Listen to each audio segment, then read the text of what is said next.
Hello everybody, this is me, my unboxings and fun here today, and today I'm going to be having the unboxing of the brand new, just released Moto G 5G Plus. That's quite a mouthful, but this phone got released in the UK about a few weeks ago, and I purchased this for about £300. This comes with a 6.7 inch full HD display. It comes with a quad camera setup with an amazing 48 megapixel camera, which I'll be very excited to get my hands on after this unboxing in the review. And it comes with a built-in 64GB of internal storage. Also comes with the latest Android operating system, Android 10. So I'm not going to talk anymore, guys. I know a lot of you guys hate it when I talk too much in my unboxings, so let's just get straight to the video and to the unboxing. So at the front of the box here, you can see it says Moto G 5G Plus, and it has a little 5G logo here, which looks really nice. You have the Motorola logo. Here you have all of the IMEI information and the serial number information. I'm not really interested in that. The Motorola logo there, and then a ton of stuff here, which is not really important. And it also comes with a Qualcomm Snapdragon processor built into the phone as well. So as you can see here, it's ultra fast 5G speeds, ultra wide camera for selfies, and also you have many days of battery life. I think it comes around 38 hours of talk time, so it's actually pretty good battery in this phone that you're getting. So without further ado, guys, let's just open the box now. I really want to get my hands into the phone and see, what this phone what it actually offers for the price point of £300. 5G, as you know, guys, the latest connectivity that you could get on your phone. And 5G speeds are absolutely fast and ultra fast. Most phones like the Note 10 Plus, the S20 Ultra. Apple is now going to go to 5G as well. All of these phones are edging towards 5G. It's the next generation of fast internet, fast browsing, fast gaming, etc. So for £300, guys, you're getting 5G into this phone, which is pretty amazing. So if you really want to experience the benefits of 5G, I would suggest that you get something like this for £300. Pretty amazing. But let me just open the box now, guys, and I'll literally just show you what we get inside of the box. So let me just pull this up. Oh, it doesn't pull up, so I have to do it myself. I thought it was going to be that satisfaction sort of unboxing, but it doesn't look like it. But anyway, here it is, the Motorola phone. So I'll just get the phone out. Oh no, that's the. I'm going to put it to the side, and then we're going to get into the box first before we get back to the phone. So in the box, what do we get? So in the box we get sort of all of these instruction manuals. So this is the legal sort of safety stuff, which is not really important, so I'll put that to the side. You got the SIM ejector tool right here, so that's really nice for them to include this, because I often find myself having to use like a pin or like an earring just to get that out, which is kind of annoying, but thankfully they include it. And this is a let's get started guide. In here we get the charging cable. So just gonna open that up and show you guys. There we go. Get the charging cable, USB 3.0. So you're getting wireless you're getting fast charging, I'm assuming, on this thing. So this is the AC adapter. So it might be built in with fast charging because it has this USB 3.0, so that's pretty awesome. But anyway, getting back to the phone, guys, this is the unboxing, and it actually comes with a pre-installed case, which, to be honest with you, it comes with a clear case. A lot of people nowadays like to show off the aesthetics of their phone with a clear case, so it's really good that they included this. Personally, myself, I'm not a big fan of these clear silicone TPU style cases. I like metal cases or rugged cases that will actually protect the phone all around. But some people, I understand, or most people would like these clear cases just to show off their back, the shiny back, that most phones have it nowadays. So yeah, it's pretty cool that they included that as well. But anyway, as you can see, it says Moto G 5G Plus, and I'm literally just gonna, wow, okay, so you can see that, very nice. The screen looks nice. You have the cutout for the actual cameras, as you can see in the front there, and the back actually has no protection, so the back is actually naked. So I'm just going to show you around the phone now, guys. So you can see it comes with this 48 megapixel camera. It's a quad setup, and it has the 48 megapixel sensors and the other 8 megapixel etc. sensors at the back, which is pretty awesome. It has a built-in flash. The flash looks pretty huge to me. Don't know if that's going to be a benefit or not, but we will just have to find that out in the review. On the side here we have the volume up and volume down buttons, and you have this, I think it looks like a power button / lock button, but it also looks like it supports this fingerprint style where you unlock your phone. So something we found on the, for example, the Z Flip, the foldable phone from Samsung, where you can unlock your phone from the side. Even the Galaxy Fold has this as well. So it's pretty awesome that you can do this. Of course, they could have implemented an in-screen, fingerprint system, but for several reasons that might have not happened. I'm actually a fan of the actual side fingerprint reader, mainly because screen protectors for phones that have this in-display fingerprint sensor is actually very hard to find, and you have like screen protectors that have a circle cut out, or like a little bit of plastic instead of glass, and then you have these smudges. It's not really nice. So I'm actually happy that they did this on the side. Front, you have the earpiece here where you can hear your calls, and then you have this speaker at the bottom there, and thankfully a 3.5mm head jack. I know a lot of people, of course, love that 3.5mm head jack to be back. So I'm so happy that Motorola actually included it and not just discarded it, because many good earphones and headphones still exist that do require a 3.5mm head jack. So having it on a phone is actually absolutely awesome. But I know you can get like adapters with it now. Oh my god. Did you just hear that? That's like hello Moto. It's actually like,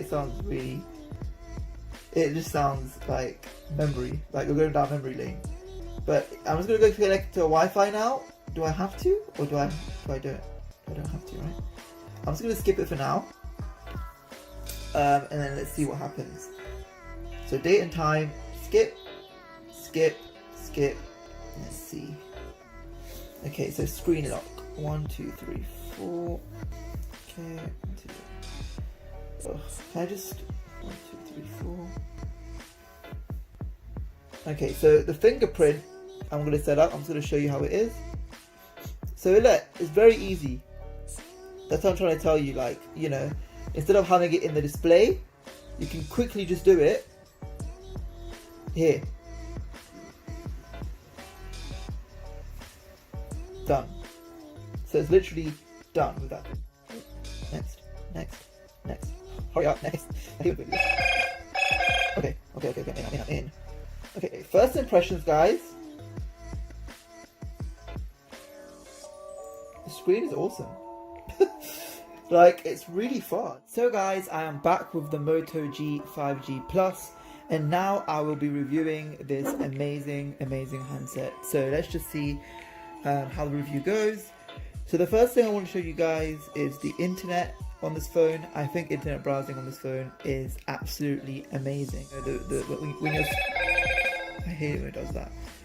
When you're scrolling through, for example, Google, you can see that the refresh rate is very high. There's no lag at all, as you can see.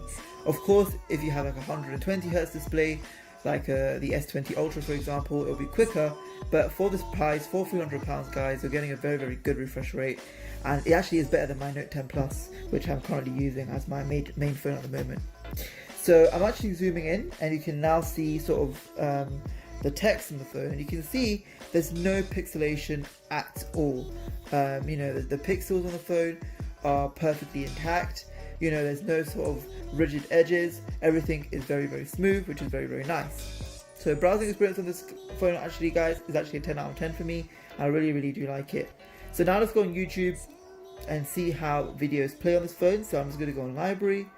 I'm going to go on my videos, and I'm going to show you guys, for example, this video here, which is the water test of my Galaxy A41, I think. So let's just see how it is. Okay, now I have to take it out. The video, I can tell you first look. I actually take this back what I said about the whole oral thing. Okay, so first look.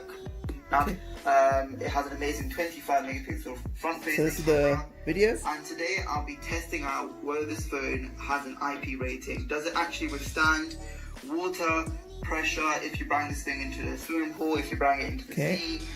With this, and you can even see, water, like scrolling through YouTube is flawless. So I don't know if this phone actually Look. has an IP rating. Some people feel like There's no issues at all scrolling through YouTube. versions like Japanese. It's versions very don't have an fluid, IP rating, like, but European versions do. I'm being honest with you. Even the sound on this phone is absolutely amazing. You know, the sound's amazing. It's fluid. Like, user experience wise, I would say it's probably better than my Note 10 Plus at the moment. Like, scrolling through YouTube, probably scrolling through Instagram, scrolling through the browser, browsing certain things. This is going to give you that very fluid experience. And even the sound quality on this phone, I wouldn't say it's better than my Note 10 Plus, but it's actually above the standard I was expecting for the price point I've paid for this phone. So I would say this phone, guys, in terms of browsing, watching videos, things like watching Netflix even, is amazing. And I like this sort of full body ratio screen of the phone and how it has these cameras in the front. I'm not a big fan of these two sort of punch hole cameras at the top here. You know, if Motorola actually combined the ultra wide front facing lens into one system, so you only have one cutout hole, that would be absolutely amazing. But I don't think that's actually possible with the technology that we have at the moment. And you can actually quickly scroll through apps, you know, just by, you know, doing this, which is absolutely amazing as well. Like, if I just show you, let's say if I'm on Google and I want to go into this app, I just do this. So it actually uses that sort of same interface as you would expect on like iPhones and stuff as well. So it's pretty awesome. So I'm going to show you guys the experience when it comes to gaming on this phone. So I think gaming on this phone, you know, a lot of people nowadays buy phones just for gaming. As you know, I don't know if you know, but a phone just came out called the Asus ROG Phone 3. And that phone is meant just for gaming. It has a very high, I think around 144 Hz refresh rate. And it's made for gaming basically, and it doesn't heat up when you're playing, you know, intense games like Call of Duty Mobile or Fortnite, for example. So I'm gonna actually test out some games on this phone. So let's start with Fortnite. Fortnite has to be one of my favorite games that I play every single day on my Nintendo Switch that I own. I'm not a big fan of playing Fortnite on my mobile. You know, I have a Note 10 Plus. You know, it can play at that 60 frames per second, but I'm not really a big fan of playing games on mobile unless I have a controller that I'm playing with. But yeah, so I'm just gonna check now how Fortnite is on this phone. It should play well, but let's just see how it goes. So it's logging in. As you can see, it takes quite a while to log in, but that's what you expect with these phones. I've actually had to go playing with Fortnite myself on this phone before making this video, and I have to say, guys, it did an amazing job playing the game. But I'm just going to show you so you can trust me what I'm thinking. Otherwise, like, you know, who gets crap out of this guy. I'm going to go in the lobby. I'm going to get actually in the game, and then I'll show you how it is. Okay, guys, back now, and as you can see, the Fortnite plays absolutely amazing on this phone. Like, just, you know, as I'm in the lobby right now, you can see when I'm moving around, the sensitivity is really nice. Of course, you can change it in the home screen, but as you can see, it plays really, really nice. So you guys, really quickly in terms of how it works.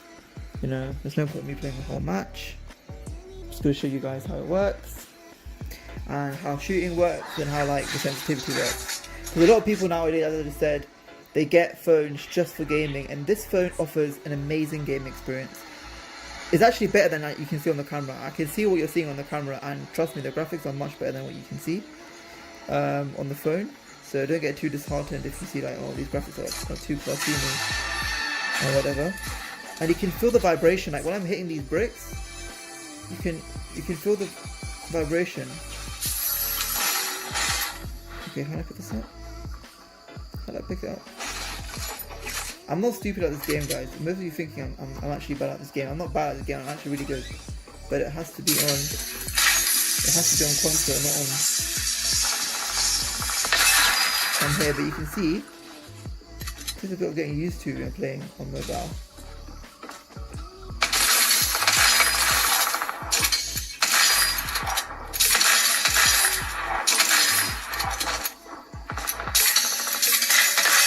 Yeah, filter.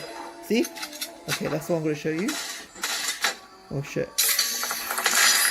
For a decoy.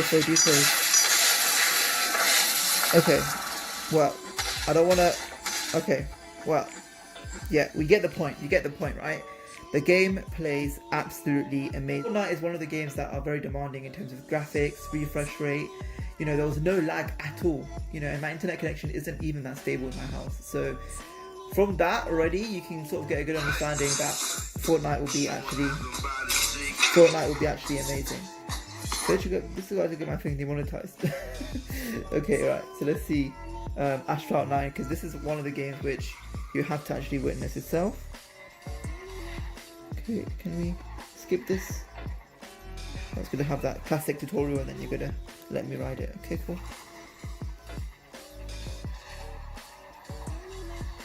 Okay, you can see that. Okay.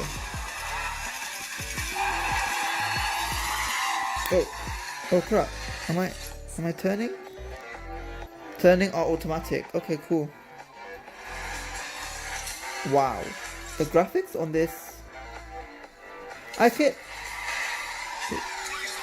Turning are automatic. You just have to drift. Bitch.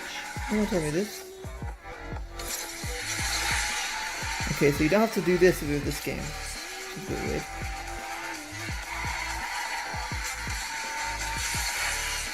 Okay. Right.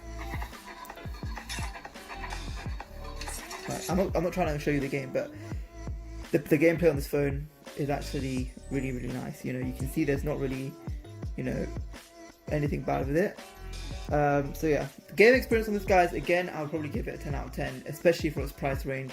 You know, a lot of people, I remember my first phone cost about 300 pounds, and in terms of like, not first phone, first phone in terms of smartphone cost about 200 pounds.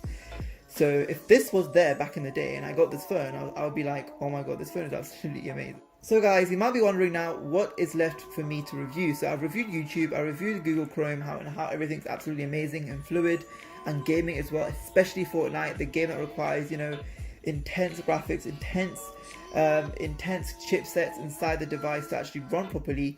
And you can see that this phone actually runs it perfectly fine without any lags at all. Especially with my unstable internet connection. You know, I struggle playing Fortnite on console, and on the phone, as you can see, it played absolutely fluid. So, you know, imagine playing Fortnite on 5G now. It would be absolutely amazing, you know. Anyway, I can't imagine that. It would be absolutely amazing and probably make all mobile players very happy. But you might be wondering now what is left, and the camera of course is left. So I brought this phone to River Thames. I cycled all the way in the rain to the River Thames to take some snapshots of buildings around the River Thames, and I took some snapshots of buildings in the distance, and I could tell you guys the actual camera quality, the picture quality on this phone was absolutely amazing. Some of them were good, some of them were blurry. You know, for example, when I actually took the phone and I took some pictures of a building that was in front of the camera setup that I had, I actually zoomed into that building, to the apartment, and it had, I think, 8 times zoom.